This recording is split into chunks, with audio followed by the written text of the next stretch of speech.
Hello and welcome to Love Brand You on Win Win Women. I'm Sam Rafis, your host for this metaphysical show focused on faith and inspiration for you to succeed in all areas of your life. And if you have watched the show before, you know that we always start out Love Brand You with our Love Brand You prayer. So if you would like to, you can close your eyes, you can take a deep breath. You can settle into your chair, whatever it is that makes you feel what I call just ground yourself. So let me read and take in, or you could take in our Love Brand You prayer. My God source loves me no matter what. I am always lovable and give myself compassion for everything I have ever done or not done. Love heals me more quickly than self-judgment. I choose love now for me and for everyone in my life. For this, I give thanks. I let it be so, and so it is. Amen. Ooh, thank you. Thank you for joining me here today. And as we do each month, there is a new theme. We're in a new month, so it's a new theme. And last month we talked about health, and this month the theme is career. So I am sharing 8 confidence building tips with you because as an entrepreneur, it takes confidence to build and grow your business. And as I've been doing this over the last 20 years, I can't believe it's 20 years since I first started my business in 2002 when I was pregnant with my second daughter. It's hard to believe it's that long ago. Anyway, so one of the major lessons that I've learned is you have to believe in yourself, especially when no one else does. So no one else has your vision, no one else has your ideas, no one else has your dreams or your what your life purpose is, whatever it is that you want to do. So what people view from the outside and what they perceive you to be or what they think about you. And as you put yourself out there more in your business as a health and wellness professional is like what most of the women that I work with. So the more that you put yourself out there, the more people let you know what they think.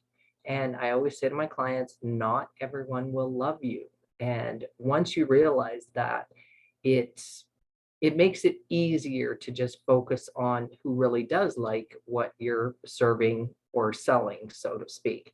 So I always use the analogy, think about some people like country music, some people like rock and roll. So you, in what you do and what you offer, you are speaking to, who your ideal client is and who you attract.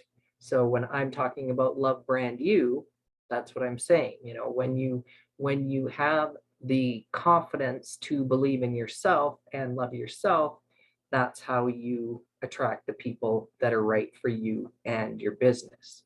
So let's get started. Let me get to tip number 1 here. All right. So first off, confidence is a state of mind. And of course, we know it comes from within. And that's why I believe and teach what I'm always saying. Transform from the inside out and make your dreams true. So today, those 8 confidence building tips, you may have heard them before. Many of them are not new. However, they are worth repeating. And in my line of work, I am always talking about number 1. These are common, well, all 8 are common with many of the women I work with. And I've obviously over the years had to overcome these same tips that I'm sharing with you. And this is what I help other women as we work and grow them and their business too. Okay, so number 1, power of positivity. And you probably knew I was going to say that since I've talked about many episodes and said the same thing. So it really is key though. Are your thoughts mostly positive or mostly negative? So we know we have that continuous loop of thoughts and beliefs going 24/7, whether we're conscious or sleeping or not really thinking about it. Those programs are going on in our subconscious mind 24/7. And I've talked about that in previous episodes too. However, it is just that critically important. It's what you focus on the most. And I've said it before too. It's not that you can never have a negative thought. It's just what do you do with it? So if you're thinking mostly positive and something maybe negative comes in, especially about yourself, lots of times we get down on ourselves if things aren't working or going the way we think. It's easy to start going down that other train track and start thinking about what's not working or thinking about what we've done, and it's easy to turn it on ourselves. So are you choosing to look at it in a positive light or a negative light? And it brings me to who you surround yourself with, because that's critically important to our self-confidence as well. Lots of times we have individuals around us, and even if people are joking or they kind of try and tease you, maybe you're not being as successful as you want to be in this moment in time, so you might say something, oh, maybe you didn't get a client that you thought you were going to get, or maybe something didn't happen that you were planning for your business and it didn't work out. Well, that happens. Yet if we surround ourselves with people that support us and just say, you know what, you're trying, you're working at it, great job, versus other individuals in our life sometimes can bring us down, and we know we've all had those types of individuals. So it really is incumbent upon us to decide first what we think about ourselves and what we're spending our time thinking about, whether it's positive or negative, and then also those individuals that are in our lives, because we have a choice. We have a choice what we think, and we also have a choice of which individuals are going to be there to support us. And sometimes we just have to let them know. And also, I always want to make the point every time, because I talk about the metaphysical aspect of what I do, that it doesn't matter if you're joking. So if you're joking and you say something offhand that is even sarcastic or oh, great job, and that somebody or yourself, you're kind of saying it in a negative way, that's what the subconscious mind internalizes. So just something to be aware of, that you cannot attract the opposite of what you're really thinking. So even if you're saying a joke, your subconscious mind is taking you seriously. Okay, so enough about number one. You get it. Be positive more than negative. Number two, this is a big one. List your accomplishments. So many times my clients, again, will downplay their achievements, or will be talking about what they want to increase in their business, whether it's more clients, whether it's writing a program and marketing a program that they're trying to get more people involved in. Lots of times they're questioning when I'm saying, you know what, you've got this, you know what you're talking about, you have the expertise, you have the knowledge, you have the skills, you have the value that you're offering your clients. And sometimes it's hard to hear that. So the first thing I'll do is I will give my clients an exercise, and I'll say, I want you to do a personal inventory. And all that is a sheet that I give them to fill out. And I often say fill it out in handwriting, because it's very powerful when you write things down. And it's just a form that has, what education you've had, what courses, what training.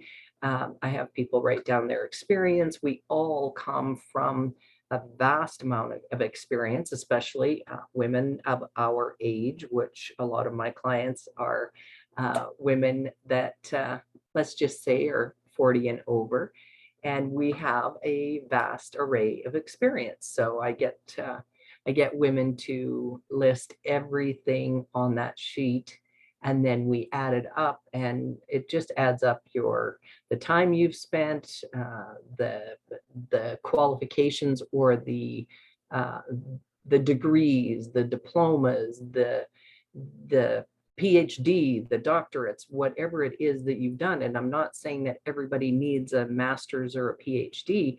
There's lots of different trainings that we've taken throughout our lifetime, whether it be at other jobs or whether it be on our own time, or personal development seminars that a lot of us in our line of work do. All of that adds up. So I have women attach a fee to it, and often they are really surprised at what comes out of that. Where am I at here? Okay. Yeah, so the knowledge and experience you have could save people you're trying to help. It can save them time, money.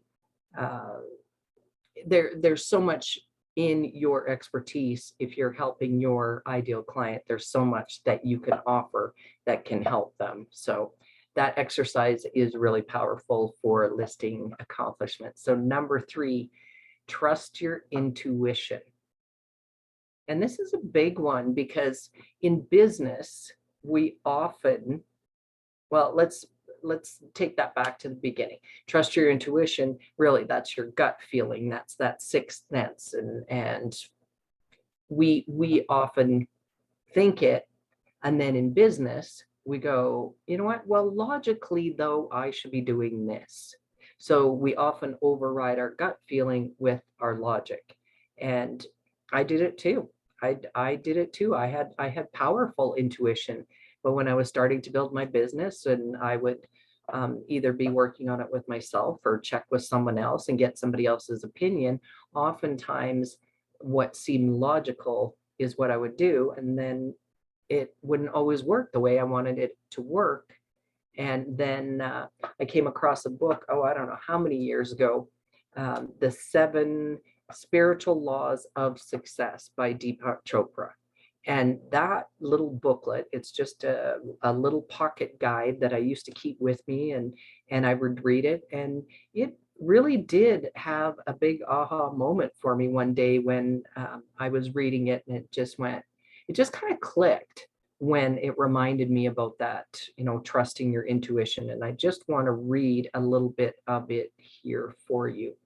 And it's his 3rd law, the law of karma.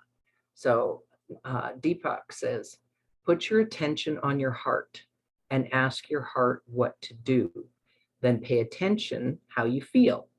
So the response may be the faintest level of feeling, but it's there. You know the answer is right there because it feels right without any lingering doubts. The heart knows the correct answer because it taps into the field of pure potentiality and infinite organizing power and takes everything inside of you into account. The heart is intuitive and holistic. It is a win-win orientation. And though the answer may not seem rational, the heart is far more accurate than anything within the realm of rational thought. You can use the law of karma to create money and the flow of all good things to you.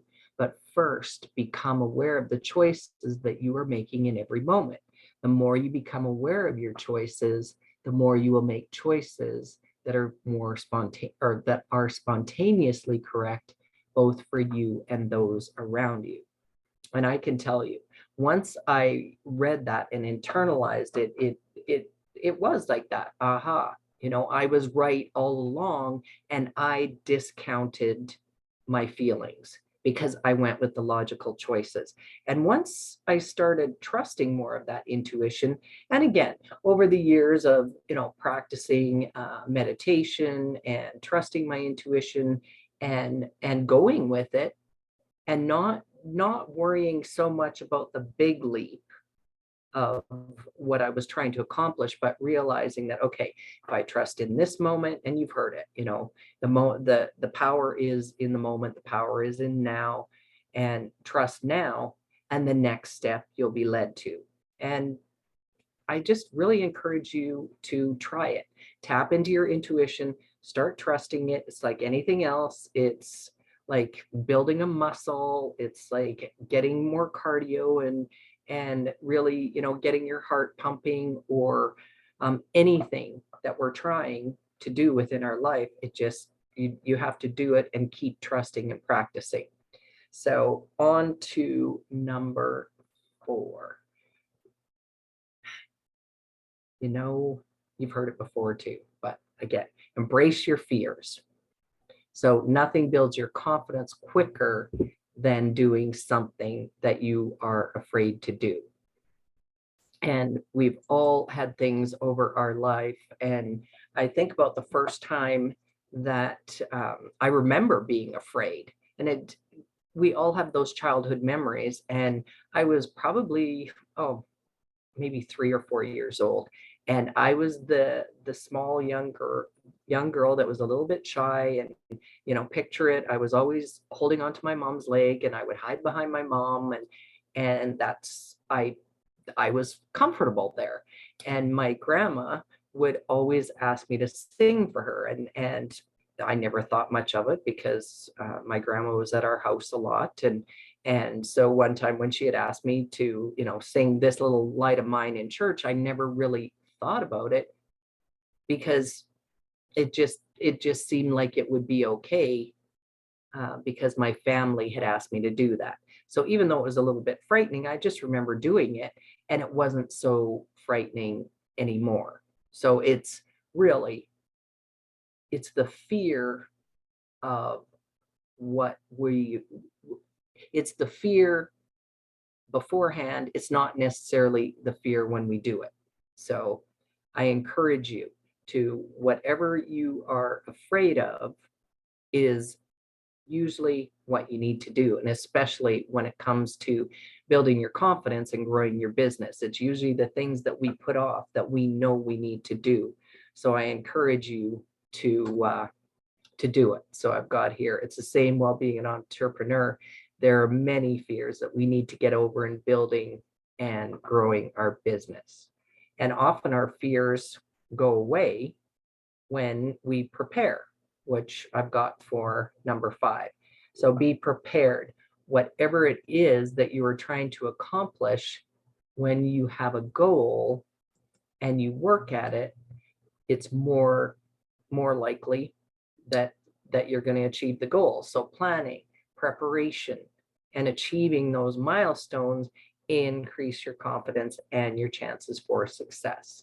So I always say, I'm the tortoise, not the hare. So in my business over the years, I knew I always wanted to be an entrepreneur. I always knew I wanted to build my business around my kids and what their schedules were. So of course, at the beginning, I knew I was only working, part-time or ad hoc whenever I could fit in those pockets as the girls were growing up. Well, now they're teenagers and young adults. So of course my business is full-time. However, the last 10 years have taken me a while to increase that business building and growth. So I always say I was that tortoise that was taken one step at a time, and just knowing what I wanted each goal to be, whether it was when I was building my nutrition practice, when I was building my business and marketing practice, and now combining those two together because I like doing them both. So now if women want help with health and weight loss, I help them with that. And then women that are building their health and wellness businesses, that's one of my strengths in helping women grow their business as well. So where am I at here? Okay. So when preparation meets opportunity, you'll be amazed what will happen. And I remember and I said at the beginning how much I like country music, or I compared country music and rock and roll to, um, made a comparison. And I remember hearing on the radio a country singer being interviewed, and the reporter said, "You're an overnight sensation. What a lucky break." And almost deadpan, the singer said, "It took me 20 years to be an overnight sensation." So there's all of us that are working on our craft. We're working on what we do. And I feel like that. Maybe we haven't quite got to where we want to be, or we all have, or I know I have dreams of what I want to do and accomplish for my business. However, this years of continually just working, preparation, preparation meeting opportunity, and lots of really great things have happened for me in my business. So I do know, practicing, getting over the fear, being prepared and working at it, and then leads into number 6, which I just mentioned, but it's practice, practice, practice. And those of us that have been in it for the long haul, in it for a long time, know that we just need to keep doing what we're doing, and 80% is better than 80% done is better than 100% perfect. That is often a stat or a quote that you'll hear, especially from many of our business organizations, that we're always seeking for that perfection. However, it doesn't necessarily put us out there when we're always looking to fine tune things. So I did learn early on that lots of times things weren't exactly the way I wanted them, but it was easier. Well, not easier, it was more effective to grow my business by testing and tweaking. So I learned to, create programs or work with clients and try things out and just say, okay, this is what I found was effective for me. Let's try this. Or in conversation, what does your intuition tell you? What do you feel like doing? And then encouraging clients to make those choices that are right for you, and just do it. Because as I said at the beginning, that people are going to judge you no matter what. However, the people that are perfect for you and your business, and what works for you and your business, and you helping your ideal client, the more you're putting yourself out there and trying to help people, the more you're going to discover through that sifting and sorting and working with people. You're going to discover who you love to work with, and there will also be people that are attracted to work with you, and those that aren't. And those that aren't, they're a good fit for somebody else. So I never really worry too much anymore. At the beginning, it was really hard. You got to build that thick skin because you really want to help everybody. But after a while, I really got into the groove and figured out who I'm a best fit for. So those that aren't necessarily a fit for working with me, it is much better that they, find somebody else that's more suited for them. So you learn so much from doing, practicing, and you learn from your mistakes. Let's see. Oh, I've got here, I had to check my notes again. I've got here, author, entrepreneur, and motivational speaker Jim Rohn was famous for saying, and each week I like to offer a favorite quote, but Jim Rohn's quote that I have in my head all the time: "You can't hire someone else to do your push-ups for you." And I can't say that enough. And I talk about that with many of the women I work with, and we laugh about it. And every now and then, I'll have someone say to me, "Are you sure there isn't an easy way to do this? Can you give me a quick route to, getting more of my clients that I want?" And I'm just saying that there really isn't a quick way to figure out what's right for you. You need to do your own push-ups. And in order to grow you and your business, you have to keep going, practicing and honing your skills. Number 7, I say this all the time too, so this is why it's always in many of the tips I give. You have to take care of yourself. And as women, we know that. We know that, yet sometimes we are not the ones that do it. Or we do it and then we'll shave off pieces of taking care of ourselves in order to help someone else, whether it's our kids, whether it's our grandchildren, whether it's a friend, a sister, a mother. Oftentimes, it's at the expense of us. So we know that in order to help somebody else, again, ladies, I know you know this. However, it bears repeating that self-care is good for you. And also, those of us that are working with clients, I know that your clients want to be working around happy, healthy, successful people. So I choose a healthy lifestyle. So being as healthy as I can helps me have more energy, more stamina, and more confidence in my own ability and in my ability to help those that are looking to me for help.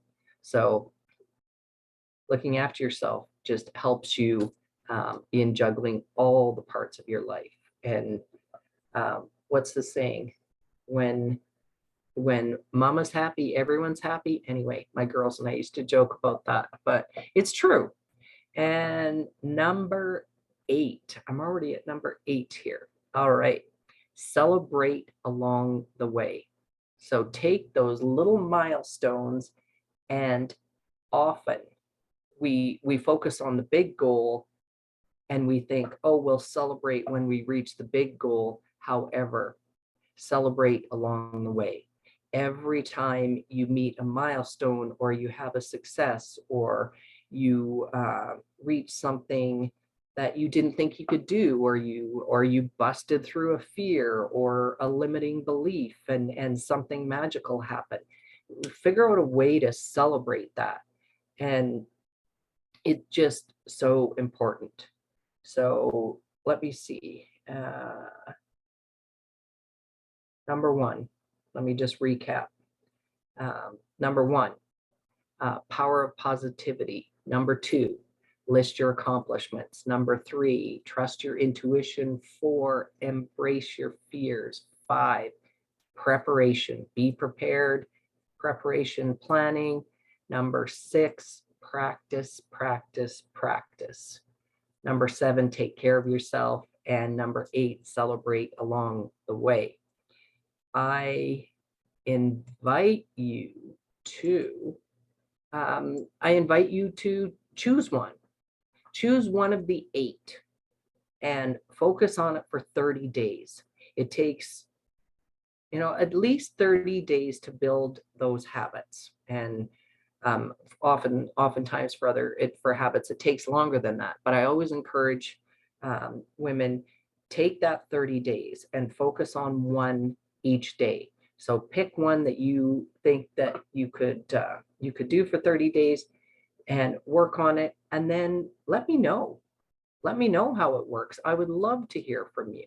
So I'm gonna no, I don't have time. I was gonna take you to Love Brand You and share my screen, but I notice